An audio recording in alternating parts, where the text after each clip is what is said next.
விடுதலை சிறுத்தைகளின் சின்னம். விடுதலை சிறுத்தைகளின் சின்னம். அன்பார்ந்த வெற்றி வேட்பாளர் பன்னீர்தாஸ் அவர்களே, திராவிட முன்னேற்ற கழகத்தின் மேனாள் சட்டமன்ற உறுப்பினர், ஒன்றிய கழக செயலாளர், அன்பு சகோதரர் SRL இதயவர்மன் அவர்களே, பையனூர் சேகர் அவர்களே, SNK அண்ணாதுரை அவர்களே, மு தேவராஜ் அவர்களே, அன்பு செழியன் அவர்களே, மறுமலர்ச்சி திராவிட முன்னேற்ற கழகத்தை சார்ந்த பொறுப்பாளர்கள் லோகநாதன், மைக்கேல், அக்பர், விஜயகுமார் ஆகிய தோழர்களே, காங்கிரஸ் பேரியக்கத்தின் மாவட்ட தலைவர் தோழர் செந்தில் குமார் அவர்களே, பவானி நடராஜன் அவர்களே, தேமுதிக பொறுப்பாளர் கோபிநாத் அவர்களே, திராவிட முன்னேற்ற கழகத்தை சார்ந்த அண்ணாதுரை அவர்களே, தேமுதிக கோபி அவர்களே, SDPI அலி அவர்களே, திராவிட வெற்றி கழகத்தின் தலைவர் மல்லை சத்யா அவர்களே, விடுதலை சிறுத்தைகள் கட்சியின் மாவட்ட செயலாளர் கனல்விழி அவர்களே, தேர்தல் பணிக்குழு பொறுப்பாளர் செங்கை தமிழரசன் அவர்களே, சிறுத்தை கிட்டு அவர்களே, ஆனா இளையவளவன் அவர்களே, தேவேந்திரன் அவர்களே, முஸ்லீம் லீக்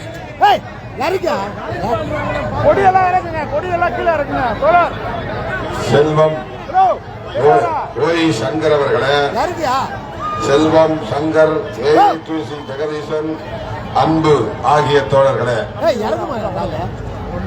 மற்றும் நமது தோழமை கட்சிகளை சார்ந்த ஒன்றிய நகர பேரூர் நிர்வாகிகளே, மாவட்ட மாநில பொறுப்பாளர்களே, பெருந்திரளாக கூடியிருக்கிற இந்த பகுதி வாழ் வாக்காள பொதுமக்களே, என் உயிரின் உயிரான விடுதலை சிறுத்தைகளே,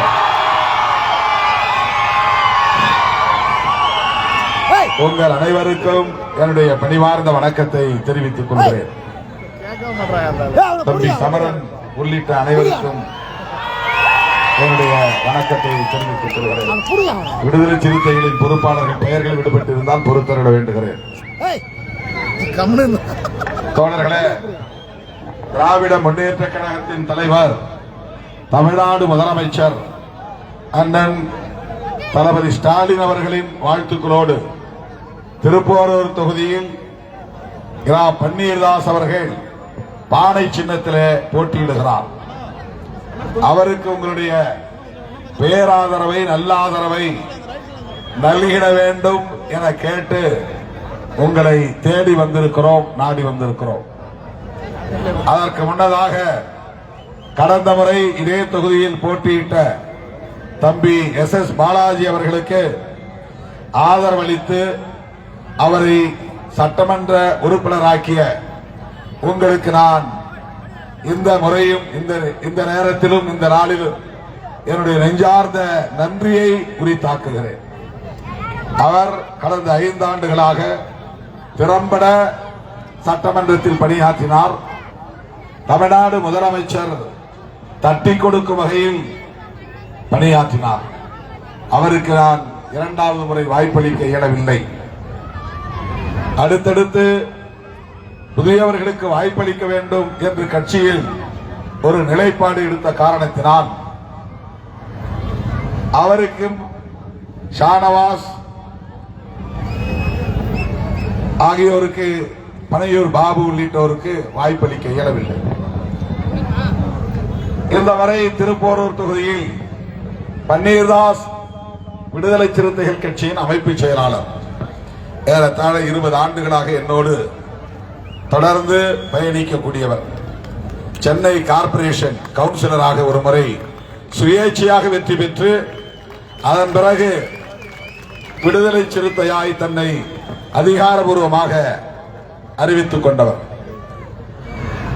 கடந்த முறை மக்கள் நல கூட்டணி அமைத்த போது 2016 சோழிங்கநல்லூர் தொகுதி வேட்பாளராக போட்டியிட்டு வெற்றி வாய்ப்பை இழந்தவர். அவர் ஒரு தொழிலதிபர். விளம்பரம் இல்லாமல் ஏழை எளிய மக்களுக்கு ஏராளமான உதவிகளை செய்து வரக்கூடியவர். முதியோர் இல்லங்களுக்கு, அனாதை இல்லங்களுக்கு, மாற்றுத்திறனாளிகளுக்கு இப்படி விளம்பரம் இல்லாமல் ஏராளமானவர்களுக்கு தொடர்ந்து உதவிகளை செய்து வருகிறவர், நற்றொண்டு ஆற்றி வருகிறவர். ஒவ்வொரு முறையும் தேர்தலில் போட்டியிட வேண்டும் என்று அவர் 2021 கேட்டபோது கூட அந்த வாய்ப்பை அளிக்க இயலவில்லை. ஆகவே இந்த முறை அவருக்கு சுழற்சி முறையிலே வழங்கி இருக்கிறோம். அவ்வளவுதான். தம்பி பாலாஜி மீது எந்த வருத்தமும் இல்லை. சுழற்சி முறையிலே 3 பேருக்கு வாய்ப்பளித்திருக்கிறோம்.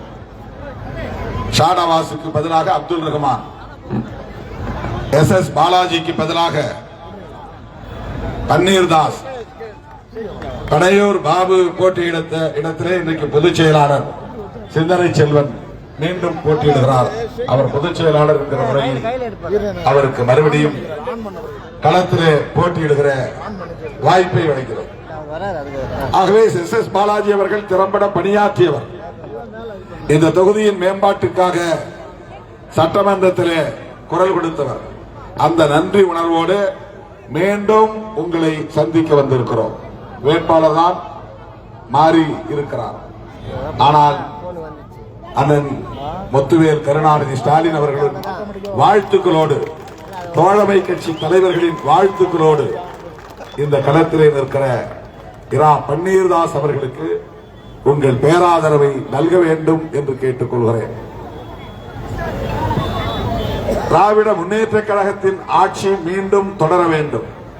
திமுக முழக்கமே ஸ்டாலின் தொடரட்டும், தமிழ்நாடு வெல்லட்டும் என்பதாகும்.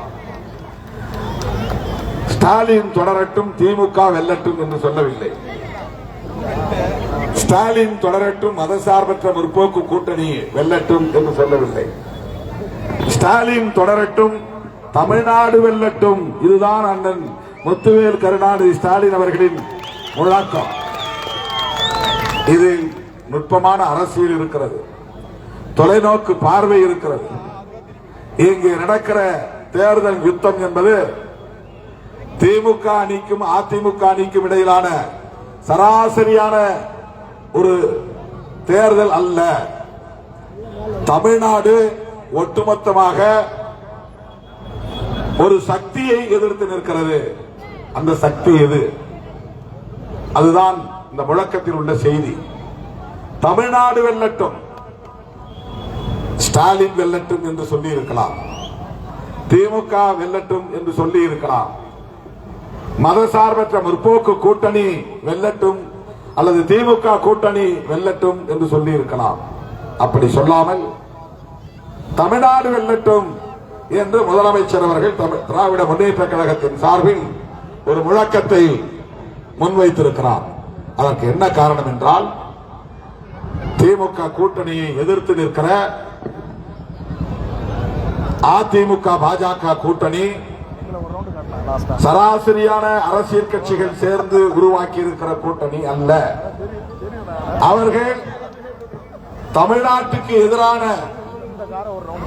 கொள்கைகளை கொண்டவர்கள், தமிழ்நாட்டு மக்களுக்கு எதிரான கொள்கைகளை கொண்டவர்கள், தமிழுக்கு எதிரான கொள்கைகளை கொண்டவர்கள், தமிழ் மக்களுக்கு, தமிழர் பண்பாட்டுக்கு எதிரான கொள்கைகளை கொண்டவர்கள், சங் பரிவார்கள். அதிமுக அதிமுகவாக இங்கே களத்தில் இல்லை. அது பாஜகவின் இன்னொரு அணியாக களத்திலே நிற்கிறது. பாஜக ஒரு சராசரியான அரசியல் கட்சி அல்ல. தேர்தலில் போட்டியிட்டு ஆட்சி அதிகாரத்தை கைப்பற்றி மக்களுக்கு தொண்டு செய்கிற சராசரியான அரசியல் கட்சி அல்ல. அது ஐரோப்பிய நாட்டை சார்ந்த, நாடுகளை சார்ந்த தலைவர்களாலேயே விமர்சிக்கப்படுகிற பிற்போக்குத்தனமான கருத்தியலை கொண்ட ஒரு கட்சி. தமிழ் அவர்களுக்கு பிடிக்காது, தமிழர் பண்பாடு அவர்களுக்கு பிடிக்காது. ஒப்புக்கு திருவள்ளுவரை உயர்த்தி பிடிக்கிறார்கள். ஒப்புக்கு திருக்குறளை மனப்பாடம் செய்து மோடி பேசுகிறார். ஆனால் அவர்களுக்கு தமிழின் தொன்மை பிடிக்காது, தமிழர்களின் தொன்மையான நாகரிகம் பிடிக்காது. தமிழர்களுக்கு எதிரான கருத்துக்களை தொடர்ந்து பேசி வரக்கூடியவர்கள் இந்தியை திணித்து தமிழர்களை எல்லாம் இந்தி பேசக்கூடிய மக்களாக மாற்ற வேண்டும் என்பது அவர்களின் நோக்கம். அவர்களின் வட இந்திய பண்பாட்டை தமிழ்நாட்டிலும் திணித்து இந்தியா முழுவதும் ஒரே கலாச்சாரம் ஒரே பண்பாடு என்பதை நிலைநாட்ட துடிக்கிறவர்கள். தமிழர்களுக்குரிய தனித்துவத்தை அவர்கள் ஒருபோதும் ஏற்றுக்கொள்வதில்லை. அவர்களுக்கு ஒரே தேசம் ஒரே கலாச்சாரம். ஒரே கலாச்சாரம் என்றால் அவர்கள் பின்பற்றுகிற கலாச்சாரத்தை தான் தமிழர்களும் பின்பற்ற வேண்டும். அதுதான் அவர்களின் நோக்கம். ஒரே தேசம் ஒரே தேர்தல், அதற்கான முயற்சிகளை மேற்கொண்டு வருகிறார்கள். மாநில கட்சிகளே இருக்கக்கூடாது. திமுக அதிமுக இந்த மாநில கட்சிகள் எல்லாம் வளர்ந்திருப்பதால் தான் தேசிய கட்சியாக இருக்கிற பாஜகவால் வளர முடியவில்லை. மாநில கட்சிகளோடு கூட்டணி வைத்து மாநில கட்சிகளை சிதைக்கிற வேளையில் பாஜக ஈடுபட்டு வருகிறது. திமுக ஒரு மாநில கட்சி, தமிழ்நாட்டில் செல்வாக்கோடு இருக்கிறது. 6 முறை தமிழ்நாட்டை ஆண்டிருக்கிற கட்சி. அதிமுக திமுகவுக்கு எதிரான வலிமையை பெற்ற கட்சி, அதுவும் 5 முறை தமிழ்நாட்டை ஆண்டிருக்கிறது. ஆக திமுக அதிமுக என்கிற 2 மாநில கட்சிகளுக்கு இடையிலான அரசியலாக இது மாறி போனதனால் தேசிய கட்சியாக இருக்கிற பாஜகவால் இங்கே வளர முடியவில்லை. எனவே முதலில் அதிமுகவை அழிக்க வேண்டும், பிறகு திமுகவை வீழ்த்த வேண்டும். இதுதான் பிஜேபியின் செயல் திட்டம். மாநில உணர்வுகள் வளரக்கூடாது, மொழி உணர்வு வளரக்கூடாது. மும்மொழி திட்டத்தை நடைமுறைப்படுத்தி இந்தியை பிள்ளைகளை படிக்க வைத்து 20-25 ஆண்டுகளுக்கு பிறகு அத்தனை பேரும் இந்தி பேசக்கூடியவர்களாக மாற்றிவிட்டால் வட இந்தியக்காரர்கள் இந்தி பேசக்கூடியவர்கள் மிக இலகுவாக தமிழ்நாட்டையும் வளைத்து போட்டு விடுவார்கள். அவர்கள் விரும்புகிறபடி பாடத்திட்டத்தை கொண்டு வருவார்கள். அவர்கள் விரும்புகிறபடி கலாச்சாரத்தை திணிப்பார்கள். ஒரு 50 ஆண்டுகளுக்கு பிறகு தமிழர்கள் என்ற ஒரு இடம் இங்கே இருந்ததா என்று கேள்வி கேட்கக்கூடிய நிலையை உருவாக்கி விடுவார்கள். இதுதான் அவர்களின் திட்டம். சராசரியான அரசியல் கட்சி அல்ல. மதவெறியை பரப்புவார்கள். நாம் எல்லாம் மொழி உணர்வை பெற்றிருக்கிறோம்.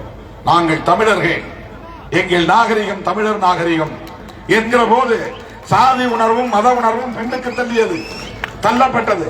அதுதான் பெரியாரின் சாதனை, அதுதான் அண்ணாவின் சாதனை, அதுதான் கலைஞரின் சாதனை, அதுதான் அதிமுகவும் உடன்பட்ட கொள்கை கோட்பாடு. எம்ஜிஆருக்கும் ஜெயலலிதாவுக்கும் அதுதான். தேசிய கட்சிகள் அதனால் தான் தமிழ்நாட்டிலே வளராமல் போனது. அப்படிப்பட்ட தமிழ் உணர்வை தமிழர் பண்பாட்டை சிதைத்துவிட்டு அவர்கள் விரும்புகிற கலாச்சாரத்தை வளர்த்தெடுப்பது. மாநில கட்சிகள் இருந்தால் மொழி உணர்வு இருக்கும். மாநில கட்சிகளை அழிக்க வேண்டும். திமுக இருந்தால் இங்கே மொழி உணர்வு இருக்கும். திமுக வலுவோடு இருந்தால் இங்கே மொழி இனம் என்கிற மாநில சுயாட்சி போன்ற கோரிக்கைகள் தான் உயர்த்தி பிடிப்பார்கள். மற்றதெல்லாம் 2ஆம் பட்சம் தான். ஆனா அவர்கள் மொழி இனம் பேசக்கூடாது. நாம் எல்லாம் இந்தியர்கள், இந்துக்கள், மத அடிப்படையில். அதனால் முஸ்லிம்களுக்கு எதிரான வெறுப்பு அரசியல், அதனால் கிறிஸ்தவர்களுக்கு எதிரான வெறுப்பு அரசியல். இதை எந்த அரசியல் கட்சியும் செய்யாத ஒரு அரசியல். இடதுசாரிகள் அப்படி வெறுப்பு அரசியலை பேசுவார்களா? காங்கிரஸ் வெறுப்பு அரசியலை பேசுகிறதா? திமுக என்றைக்காவது ஒரு குறிப்பிட்ட மதத்தையோ இனத்தையோ சாதியையோ வெறுப்பாக பேசி இருக்கிறதா? அப்படிப்பட்ட சதி அரசியல் உண்டா? இதனால் தான் விடுதலை சிறுத்தைகள் திராவிட முன்னேற்ற கழகத்தோடு கைகளை இறுக பற்றி நிற்கிறது. விடுதலை சிறுத்தைகள் பேசுகிற சமூக நீதியை திமுக பேசுகிறது. திமுக பேசுகிற சமூக நீதி அரசியலை விடுதலை சிறுத்தைகள் பேசுகிறது. அதனால்தான் கொள்கை உடன்பாடு. வெறும் சீட்டுக்காக நோட்டுக்காக என்றால் எடப்பாடியோடு போயிருக்க முடியும், ஏன் பிஜேபியோடு கூட போக முடியும், ஏன் இப்போது புதிதாக கட்சி தொடங்கி இருக்கிற நண்பர் விஜய் கூட வெளிப்படையாக ஆட்சியிலும் பங்கு அதிகாரத்திலும் பங்கு தர தயார் என்று சொன்னார். நாங்கள் என்ன பல்லை இழித்துக் கொண்டு அந்த பக்கம் போனோமா? ஆசை பேராசைப்பட்டு எங்களுக்கு இந்த கூட்டணி வேண்டாம், இங்கே எங்களுக்கு 6, 8 என்று தான் தருகிறீர்கள், நாங்கள் அந்த பக்கம் போனால் 20, 30, 40 என்று கூடுதலாக வாங்க முடியும், ஆட்சியிலே எங்களால் பங்கு பெற முடியும், துணை முதலமைச்சர் ஆக முடியும், மந்திரிகள் ஆக முடியும் என்று ஆசைப்பட்டு போனோமா? விஜய் தனி இயக்கம் கண்டாலும் பாஜகவின் செயல் திட்டத்தை நடைமுறைப்படுத்துவதற்காகத்தான் களத்திற்கு வந்திருக்கிறார். ஏதோ அவர் மீது நான் குற்றம் சாட்டு நினைக்காதீங்க. அவருக்கு என்ன ஒரே நோக்கம், திமுகவை வீழ்த்தணும். திமுகவை வீழ்த்தி விட்டு யார் இங்கே ஆட்சிக்கு வரப்போவது? நீங்க வந்துட முடியுமா? அந்த தேர்தலில் விஜய் முதலமைச்சர் ஆகிட முடியுமா? பெரம்பூர்ல ஜெயிப்பாரா? திருச்சி கிழக்குல ஜெயிப்பாரா? ஜெயிக்கிற நம்பிக்கை இருந்தா 2 தொகுதியில போட்டியிடுவாரா? அவருக்கே நம்பிக்கை இல்லை.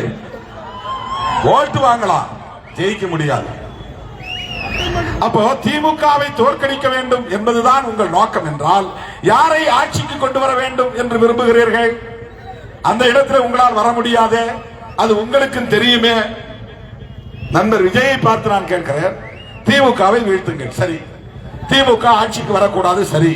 திமுக ஆட்சிக்கு வரக்கூடாது என்றால் யார் ஆட்சிக்கு வர வேண்டும்? உங்களால் வர முடியுமா? நீங்கள் என்ன எம்ஜிஆரா? சிரஞ்சீவியாகவே முடியவில்லை. ஆந்திராவில் பவன் கல்யாணம் அவர் பேரு, அவரு இப்ப போய் பிஜேபியோட ஐக்கியம் ஆயிட்டார். அவர் போகிற இடமெல்லாம் லட்சக்கணக்கான பேர் திரண்டார்கள். தமிழ்நாட்டில் இன்னைக்கு ஒவ்வொருவரும் அரசியல் விழிப்புணர்வு பெற்றவர்களாக இருக்கிறார்கள். திருமாவளவன் பேசுவது மனசிலிருந்து பேசுறானா உதட்டிலிருந்து பேசுறானான்னு புரிஞ்சு கொடுக்க முடியும் மக்களால. அவன் மனசிலிருந்து பேசுறானா உதட்டிலிருந்து பேசுறானா, பொய்ய பேசுறானா, உண்மையே பேசுறானா, இதை இன்றைக்கு மக்களால் புரிந்து கொள்ள முடியும். அவ்வளவு இளிச்சவாயர்கள் கிடையாது தமிழ்நாட்டை சார்ந்த மக்கள், வாக்காளர் பொதுமக்கள். நான் கேட்கிறேன், திமுகவை வீழ்த்துவதற்காகத்தான் நீங்கள் கட்சியை தொடங்கி இருக்கிறீர்கள் என்றால் அந்த இடத்தில் உங்களால் வந்து அமர முடியுமா? முடியாது. அப்படி என்றால் யாருக்காக நீங்கள் வேலை செய்கிறீர்கள்? யாரை ஆட்சியை கொண்டு வருவதற்காக துடிக்கிறீர்கள்? அதிமுக தான் ஆட்சிக்கு வரும் என்றால் அதிமுக ஆட்சிக்கு வருவதற்கு நீங்கள் ஏன் கட்சி தொடங்கினீர்கள்? அதிமுகவை ஆட்சியை அமர வைப்பதற்கு நீங்கள் ஏன் திமுகவை வீழ்த்த துடிக்கிறீர்கள்? இன்னும் 10 வருஷம் மக்கள்கிட்ட போய் வேலை செஞ்சுட்டு வாங்க, தொண்டு செய்து விட்டு வாருங்கள். பாடம் கற்றுக்கொண்டு உடனடியாக முதலமைச்சராகி முடியும் என்று கனவு காண்பது பகல் கனவாகத்தான் போய் முடியும். ஆக ஒன்றை நான் சொல்ல விரும்புகிறேன், விஜய் அவர்கள் ஒவ்வொரு ஊரிலும் ஓட்டை பிரித்து அதன் மூலம் யாரை வீழ்த்த பார்க்கிறார்? இந்த கேள்விக்கு பதில் சொல்லுங்கள். ஒவ்வொரு தொகுதியிலும் உங்க ஆட்கள் நீங்க போடுறீங்க, அவங்க 10,000 ஓட்டு வாங்குறாங்க, 20,000 ஓட்டு வாங்குறாங்க, ஜெயிக்க முடியுமா? ஜெயிக்க முடியாது இல்ல. அப்ப அந்த ஓட்டை பிரிச்சு யாருக்கு நீங்க சாதகம் செய்றீங்க? அதிமுக பாஜக கூட்டணிக்கு. அப்ப அதிமுக பாஜக கூட்டணி தமிழ்நாட்டிலே வளர வேண்டும் என்பதுதானே உங்கள் விருப்பம். பாஜக வளர வேண்டும் என்பதுதானே உங்கள் விருப்பம். பாஜக தமிழ்நாட்டில் கார் ஊன்ற வேண்டும் என்பதுதானே உங்கள் நோக்கம். அதுதானே உள்நோக்கம். நாங்கள் பாஜக வளரக்கூடாது என்று எண்ணுகிறோம், நீங்கள் பாஜக இங்கே வளர வேண்டும் என்று எண்ணுகிறீர்கள். யோசித்து பாருங்கள். அதிமுகவுக்கு போடுகிற ஒவ்வொரு ஓட்டும் மோடிக்கு போடுவதாகத்தான் போய் முடியும். அந்த கூட்டணியில் இன்றைக்கு இந்த தொகுதியில் போட்டியிடுகிற மாம்பழத்தில் நீங்கள் போடுகிற ஓட்டு அது மோடிக்குத்தான் வலிமை சேர்க்குமே தவிர அன்புமணிக்கு வலிமை சேர்க்காது. வாய்ப்பே கிடையாது. இந்த தொகுதியில் போட்டியிடுறவரு குடும்பத்துக்குள்ளேயே குழப்பத்தை உருவாக்கின ஆள். அப்பன் பிள்ளைக்கு இடையிலேயே மோதலை தூண்டிவிட்டு அப்பா பிள்ளை உறவையே சிதைத்தவர்கள். இதை நான் சொல்ல, இப்ப அண்ணன் தாமோதரன் சொன்னார் திருக்கழு கொண்டிருக்கிற, அதை நான் திருப்பி சொல்றேன் உங்களுக்கு. ஏன்னா நீங்க அங்க வரல, இங்கே இருந்தீங்க. நீங்க அவர் சொன்னார், இங்க நிக்கிற ஆள் யார் தெரியுமா? சொந்த ஒரு குடும்பத்தில் சொந்த அப்பா பிள்ளையையும் கலைச்ச ஆள், அந்த உறவை கலைத்தார். ஏன்னா மருத்துவர் ஐயாவோடு எங்களுக்கு முரண்பாடுகள் உண்டு, மருத்துவர் ராமதாஸ் அவர்களோடு. அது அரசியல் முரண்பாடு தான், தனிப்பட்ட முரண்பாடு கிடையாது. நான் கூட 2 பேருக்கு இடையில சண்டை வந்தப்ப சொன்னேன், அவர் மூத்தவர், தந்தை, அவருக்குரிய மதிப்பை தர வேண்டியது அன்புமணியின் பொறுப்பு என்று சொன்னேன்.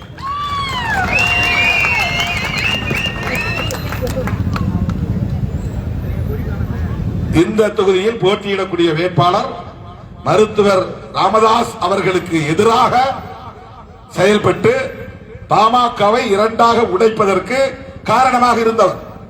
இப்ப இங்க வந்து சாதியை சொல்லி ஓட்டு கேட்கிறார். அது ஒரு பக்கம் இருக்கட்டும். ஆனால் பாமக அதிமுக கூட்டணி கொள்கை கூட்டணியா? நான் சொல்லுவேன், திமுகவோடு நான் கூட்டணி வைப்பதற்கு காரணங்கள் என்ன? 3 மணி நேரம் என்னால் விளக்கமாக பேச முடியும். 3 மணி நேரம் என்னால் பேச முடியும். திமுகவோடு விடுதலை சிறுத்தைகள் கட்சி உறவை நீடிப்பதற்கு, கொண்டாடுவதற்கு, அந்த உறவை உடும்பிப்பிடி உறவாக பற்றி நிற்பதற்கு, இறுக பற்றி நிற்பதற்கு என்ன காரணம் என்றால் கொள்கைதான், வேறொன்றும் இல்லை. எனக்கு 8 சீட்டா 10 சீட்டா அது பிரச்சனை கிடையாது. ஆனால் திமுகவோடு நின்றால்தான் தமிழ்நாட்டை ஆக்கிரமிப்பு செய்ய நினைக்கிற துடிக்கிற பாஜகவை இங்கே வரவிடாமல், வளரவிடாமல், வலுப்பெற விடாமல் தடுக்க முடியும் என்ற புரிதல். அதற்காகத்தான் திராவிட முன்னேற்ற கழகத்தோடு கைகோர்த்து நிற்கிறோம். பாமக அன்புமணி அவர்கள் எடப்பாடி அவர்களை பற்றி பேசியது இன்றைக்கு யூடியூப்ல கிடக்கு. எடப்பாடி அவ்வளவு தரம் தாழ்ந்து ஏதோ டயர் பேசியவர் அவர்தான். இப்போ எந்த அடிப்படையில் உறவு? எடப்பாடியோடு கூட்டணி வைத்தால் தூக்கு மாட்டி சாவலாம் என்று சொன்னவர் யார்? இப்போ கூட்டணி எந்த அடிப்படையிலே உறவு? கூட்டணி. பாஜகவுக்கும் அதிமுகவுக்கும் கொள்கை அடிப்படையிலே ஏதேனும் ஒரு புள்ளியில் உடன்பாடு உண்டா? அதிமுக பெரியார் பாசறையில் வளர்ந்த இயக்கம். எம்ஜிஆர், ஜெயலலிதா போன்றவர்கள் பெரியாரோடு களப்பணி ஆற்றியவர்கள். பெரியார் பேசிய சமூக நீதியை பேசியவர்கள். ஜெயலலிதா அம்மையாருக்கு ஆசிரியர் கே வீரமணி சமூக நீதி காத்த வீராங்கனை என்று கூட பட்டம் கொடுத்து பாராட்டி இருக்கிறார். அவர் பரப்பால் பார்ப்பன சமூகத்தை சார்ந்தவராக இருந்தாலும் அரசியலால் எம்ஜிஆர் வழியில் நின்று பெரியார் அரசியலை பேசியவர். அதனால்தான் ஒரு கட்டத்திலே 2014 முத்தமிழறிஞர் கலைஞர் எதிர்த்து நின்றாலும் அவரை எதிர்ப்பதற்கு பதிலாக ஜெயலலிதா அம்மையார் நாடாளுமன்ற பொதுத் தேர்தலின் போது மோடியா லேடியா மோதி பார்ப்போம் வா என்று அறைகூவல் விட்டவர். நேரடியாக பிஜேபி எதிர்த்தவர். நான் ஒரு தவறு இழைத்து விட்டேன், என் அரசியல் வாழ்வில் பெரும் தவறு இழைத்து விட்டேன், பாஜகவை ஆதரித்து விட்டேன், அது பெரும் பிழை சொன்னவர் ஜெயலலிதா. அதற்காக ஒரு பரிகாரம் செய்தேன், வாஜ்பாய் ஆட்சியை நானே கவிழ்த்தேன் சொன்னவர் ஜெயலலிதா. அத்துடன் நின்றுவிடவில்லை. இனி எந்த காலத்திலும் அதிமுக பாஜகவோடு கூட்டணி சேராது. எடப்பாடி அவர்களே, ஜெயலலிதா அம்மையார் இப்படி சொன்னாரா இல்லையா? அந்த பாஜகவை நீங்கள் தோளிலே தூக்கிக் கொண்டு வீதி வீதியாக வருகிறீர்களே, அதிமுக தொண்டர்களை விட்டு பாஜகவின் சின்னத்தை சுவர்களில் எழுத வைக்கிறீர்களே, பாஜகவை இங்கே வலுப்பெற வைப்பதற்கு வழிவகை செய்கிறீர்களே, சிவப்பு கம்பளம் இருக்கிறீர்களே, இது நியாயமா? தோழர்களே, அந்த கும்பலை வீழ்த்துகிற வலிமை தமிழகத்தில் அண்ணன் தளபதி மு.க. ஸ்டாலின் அவர்களுக்கு மட்டுமே உள்ளது. அவரோடு நாங்களும் சேர்ந்து நிற்பதால் தொடர்ந்து அவர்களை முறியடித்து வருகிறோம். 2019 நாடாளுமன்ற தேர்தலில் வெற்றி, 2021 சட்டப்பேரவை தேர்தலில் வெற்றி, 2021 உள்ளாட்சி தேர்தல்களில் வெற்றி, 2024 நாடாளுமன்ற தேர்தலில் வெற்றி. திமுக வரலாற்றிலேயே இப்படி தொடர் வெற்றி கிடையாது. முத்தமிழறிஞர் கலைஞர் காலத்தில் கூட தொடர் வெற்றி. இந்த தொடர் வெற்றியை சாதிப்பதற்கு அதன் முத்துவேல் கருணாநிதி ஸ்டாலின் அவர்களுக்கு உற்ற துணையாக இருப்பது விடுதலை சிறுத்தைகள் கட்சி, காங்கிரஸ் பேர் இயக்கம், இடதுசாரிகள், இஸ்லாமிய கட்சிகள். போன முறை 2021 அதிமுக நாங்க இருந்தோம். இப்ப திமுகவோடு வரணும். இப்ப தேமுதிக கடைசியில் நம்மளோடு சேர்ந்திருக்கிறார்கள். தேமுதிக தோழர்களே, நண்பர் விஜய் ஆட்சியிலும் பங்கு அதிகாரத்திலும் பங்கு தர தயார் என்று சொல்லியும் கூட தேமுதிக அந்த பக்கம் போகல, எஸ்டிபிஐ அந்த பக்கம் போகல, மனிதநேய ஜனநாயக கட்சி அந்த பக்கம் போகல, ஏன் நடிகர் கருணாஸ் கூட போகல. அவரும் நடிகர், இவரும் நடிகர், ரெண்டு பேரும் ஃப்ரெண்ட்ஷிப் சினிஃபீல்ட்ல. அதனால நீங்க ஒரு ஹீரோ, நான் ஒரு காமெடியன். அவரு ஹீரோவா பல படங்கள் நடிச்சிருக்கிறார். அந்த அடிப்படையில் கூட அவர் அங்கே போய் சேரவில்லை. விஜய் அவர்கள் கட்சி தொடங்கி 3 ஆண்டுகள் ஆகியும் தேர்தல் களத்திற்கு வரிந்து கட்டிக்கொண்டு களம் இறங்கியும் ஒரே ஒரு கட்சி கூட, ஒரு அமைப்பு கூட விஜய் அவர்களோடு ஏன் போகவில்லை? காரணம், அவர் கட்சி தொடங்கி இருப்பதே முஸ்லிம் வாக்குகளையும் கிறிஸ்தவர் வாக்குகளையும் திமுக கூட்டணிக்கு போக விடாமல் பிரிப்பதற்காகத்தான். ஒரே காரணம். எல்லா சமுதாயத்திலிருந்து ஓட்டு பிரியும், அது வேற விஷயம். ஆனா பிஜேபிக்கு ஒரு செயல் திட்டம் இருக்கு. நாம எவ்வளவு பாடுபட்டாலும் முஸ்லீம் ஓட்டை வாங்க முடியாது. அவங்க வெளிப்படையாவே முஸ்லீம் ஓட்டு வேண்டாம்னு முடிவு பண்ணிட்டான். அகில இந்திய அளவுல கிறிஸ்டியன் ஓட்டு வேண்டாம், பிஜேபி முடிவு பண்ணி விட்டது. எங்களுக்கு வேண்டாம் ஓட்டு, வெளிப்படையாக முடிவெடுத்து விட்டார்கள். அந்த ஓட்டு தமிழ்நாட்டை பொறுத்தவரையில் திமுக கூட்டணிக்கு தான் விழுகிறது, சேதப்படாமல் விழுகிறது. இப்போ ஜோசப் விஜய் அவரும் கிறிஸ்டியன், உடனே கிறிஸ்தவர்கள் எங்காலு, இவரு கூட கிறிஸ்டியன் தான், கண்ணீர் தாஸ்.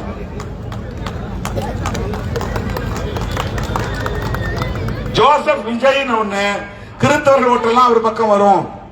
முஸ்லிம்கள முதல் ஓட்டர்ஸ், ஃபர்ஸ்ட் ஓட்டர்ஸ் இந்த சின்ன பிள்ளைங்க 18 வயசு நிரம்பியவர்கள். அவங்களுக்கு அரசியல் தெரியாது, திமுக கூட்டணி பத்தி தெரியாது, பிஜேபி பத்தி தெரியாது, விஜய் ஏன் அரசியலுக்கு வராருங்கிறது தெரியாது.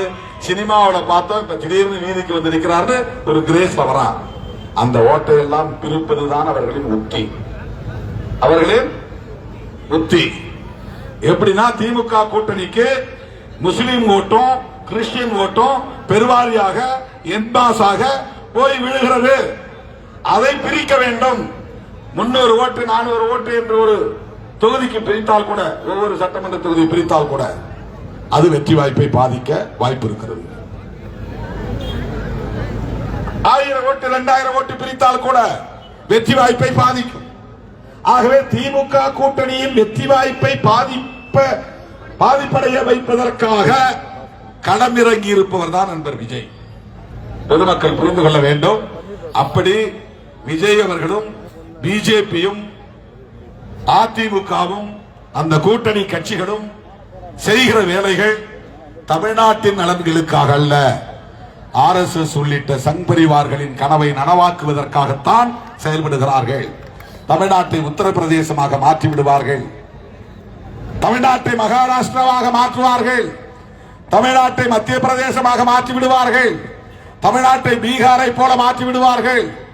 நாளொரு மேனியும் பொழுதொரு வண்ணமும் மதத்தின் பெயரால் சண்டைகள் நடக்கும், வன்முறைகள் நடக்கும், சமூக அமைதி நிலவாது, நல்லிணக்கம் இருக்காது. என்னதான் சாதிகளாய் நாம் பிரிந்து கிடந்தாலும் தமிழ்நாடு பிற மாநிலங்களை ஒப்பிடுகிற போது நல்லிணக்கத்தை பேணுகிற மாநிலம். பாபர் மசூதி இடிக்கப்பட்ட போது வட இந்திய மாநிலங்களில் எல்லாம் முஸ்லிம்களை தேடி தேடி வெட்டினார்கள். இஸ்லாமியர்களுக்கும் இந்துக்களுக்கும் இடையிலான வன்முறை வெறியாட்டமாக மாற்றினார்கள். அந்த நேரத்திலும் தமிழ்நாடு அமைதியாக இருந்தது, முஸ்லிம்கள் பாதுகாப்பாக இருந்தார்கள். முஸ்லிம்களுக்கு மற்றவர்களுக்கும் இடையில் ஒரு சின்ன உரசல் கூட ஏற்படவில்லை. அந்த அளவுக்கு பக்குவப்பட்ட மண் தமிழ்நாடு, பெரியார் மண் தமிழ்நாடு. அதை சீர்குலைக்க நினைக்கிறார்கள். பெரியார் சிலைக்கு காவி உடைய உடுத்துறாங்க, திருவள்ளுவர் சிலைக்கு காவி உடை உடுத்துறாங்க. திருவள்ளுவர் என்ன RSS காரரா? யோசித்து பாருங்க. எச் ராஜா வாய்க்கு வந்தபடி பேசுகிறார், அண்ணாமலை வாய்க்கு வந்தபடி பேசுகிறார்.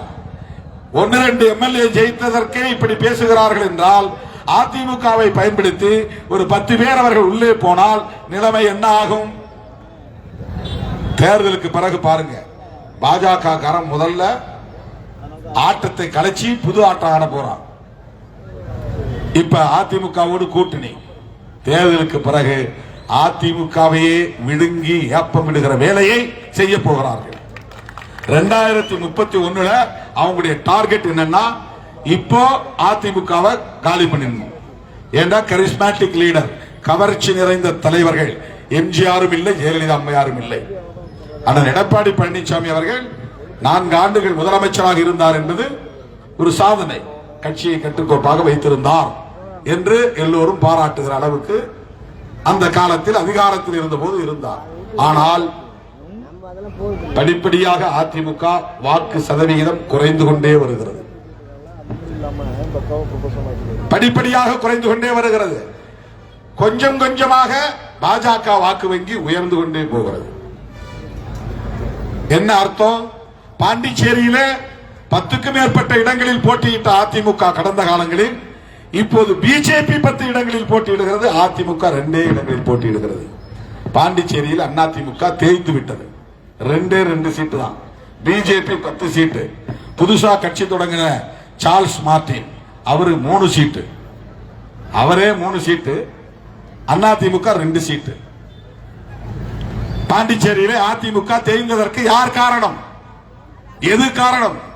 அதே நிலை தமிழ்நாட்டிலே அதிமுகவுக்கு ஏற்படுத்த போவது யார்? பாஜக தான் ஏற்படுத்த போகிறது. இதுவெல்லாம் எடப்பாடி அவர்களுக்கு கவலை இல்லை. நான் முதலமைச்சர் ஆகாவிட்டாலும் ஒரு எதிர்க்கட்சி தலைவராக இருந்தால் போதும் என்கிற கனவோடு தான் களத்தில் இருக்கிறார். தோழர்களே, விஜய்க்கு ஓட்டு போடுவதா வேண்டாமா என்று புதிய வாக்காளர்கள் சிந்திக்க வேண்டும். அவருடைய நோக்கம் இந்த தேர்தலில் அவரால் வெற்றி பெறவே முடியாது, ஆட்சிக்கு வர முடியாது. ஆனால் திமுகவை வீழ்த்த வேண்டும். திமுகவை வீழ்த்திவிட்டு பாஜக வளருவதற்கு வழிவகை செய்ய வேண்டும். அதிமுகவின் நோக்கம் பாஜக வளருவதற்கு சாமரம் வீச வேண்டும், தோளில் சுமக்க வேண்டும். ஆகவேதான் அண்ணன் முத்துவேல் கருணாநிதி ஸ்டாலின் தொடரட்டும், தமிழ்நாடு வெல்லட்டும் என்று சொன்னார். இந்த பாஜக தலைமையிலான சங் பரிவார் கும்பலை திமுக மட்டும் எதிர்க்கவில்லை, ஒட்டுமொத்த தமிழ்நாடு எதிர்த்து நிற்கிறது. தமிழ்நாடு வெல்லும். பிஜேபி அதிமுக கூட்டணியின் சதியை முறியடிக்கும், வீழ்த்தும். எவ்வளவு தொலைநோக்கு பார்வையுடன் தளபதி ஸ்டாலின் அவர்கள் செயல்பட்டு வருகிறார் என்பதை தோழர்களை புரிந்து கொள்ளுங்கள். இதுவெல்லாம் ஏனோதானோ என்று யாரோ முழக்கங்களை சொல்லுகிறார்கள் என்று நீங்கள் எண்ணிவிடக் கூடாது. வெல்வோம் ஒன்றாக என்று சொல்லுகிறார். நாங்க மட்டும் வெல்லுவோம் அப்படின்னு அவர் சொல்லல, எங்க கூட்டணி மட்டும் வெல்வோம் என்று சொல்லவில்லை. தமிழர்களே, நாம் அனைவரும் வெல்வோம் ஒன்றாக, தமிழ்நாடு வெல்லட்டும். இதுதான். இந்த கோரிக்கைக்காகத்தான் திருமாவளவன் அண்ணன் தளபதி ஸ்டாலின் அவர்களின் கைகளை இறுக பற்றி நிற்கிறான். அந்த தளபதியின் வாழ்த்துக்களோடு தான் பன்னீர்தாஸ் இந்த தொகுதியில் நிற்கிறார். போன முறை ஆதரவளித்ததை போல இந்த முறையும் ஆதரவளித்து போன முறை பெற்ற வித்தியாசத்தை விட இந்த முறை கூடுதல் வித்தியாசத்தில் வெற்றி வாய்ப்பை தாருங்கள், தாருங்கள், தாருங்கள் என்று கேட்டு உடன் வந்திருக்கிற இதயவர்மன் உள்ளிட்ட கூட்டணி கட்சிகளை சார்ந்த பொறுப்பாளர்கள் அனைவருக்கும் நன்றி சொல்லி, வருகை தந்திருக்கிற உங்கள் அத்தனை பேருக்கும் நன்றி கூறி நான் விடைபெறுகிறேன். உங்கள் பொன்னான வாக்குகளை, முத்தான வாக்குகளை பானை சின்னத்திலே முத்திரையிட்டு அண்ணன் தளபதி ஸ்டாலின் அவர்களின் ஆட்சி தொடர ஆதரவு தாருங்கள், தாருங்கள் என்று கேட்டு முடிக்கிறேன். நமது சின்னம், நமது சின்னம், வெற்றியின் சின்னம், நமது சின்னம், சமூக நீதியின் சின்னம், தளபதி ஸ்டாலின் அவர்களின் சின்னம், நமது சின்னம். இங்கே கலைக்குழு மூலம் வாக்குகளை சேகரித்து வரும் புத்தர் கலைக்குழுவை சார்ந்த தம்பி மணிமாறன், மகிழினி ஆகியோருக்கும் திமுக திருப்போரூர் சட்டமன்ற தொகுதி பொறுப்பாளர் SMK அண்ணாதுரை அவர்களுக்கும் என்னுடைய வாழ்த்துக்களை, நன்றியையும் தெரிவித்து விடைபெறுகிறேன். நன்றி, வணக்கம்.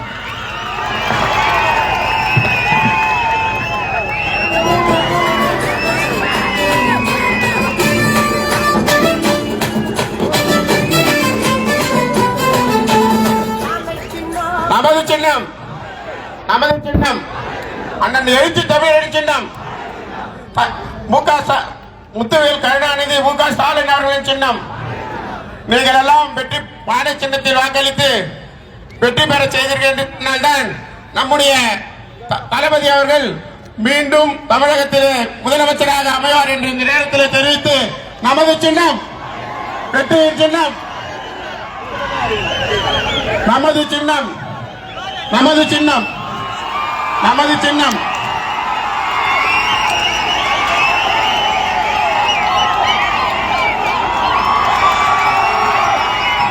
இந்த தேர்தல் பரப்புரையிலே கலந்து கொண்டு இந்த நிகழ்வை வெகு சிறப்பாக நடத்தி கொடுத்த கூட்டணி கட்சி தோழர்களுக்கும்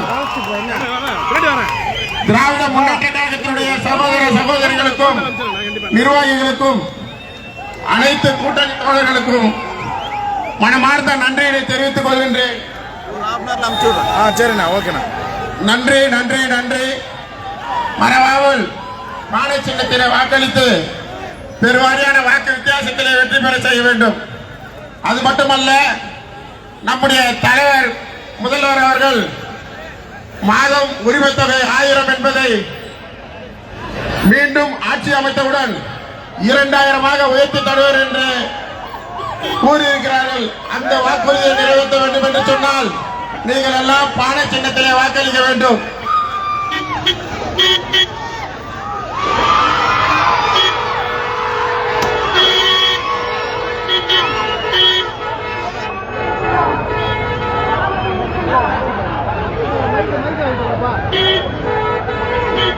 நண்பர்களே, அண்ணன் திருமாவளவன் அவர்கள் நம்மளிடையே இன்று வாக்கு சேகரிப்பதற்காக வந்திருக்கிறார்கள். நீங்கள் எல்லாம் இங்கே கூடியிருக்கும் அனைத்து கட்சி நண்பர்களுக்கும் ஒரு செய்தி என்னவென்றால், இங்கே கூடியிருக்கும்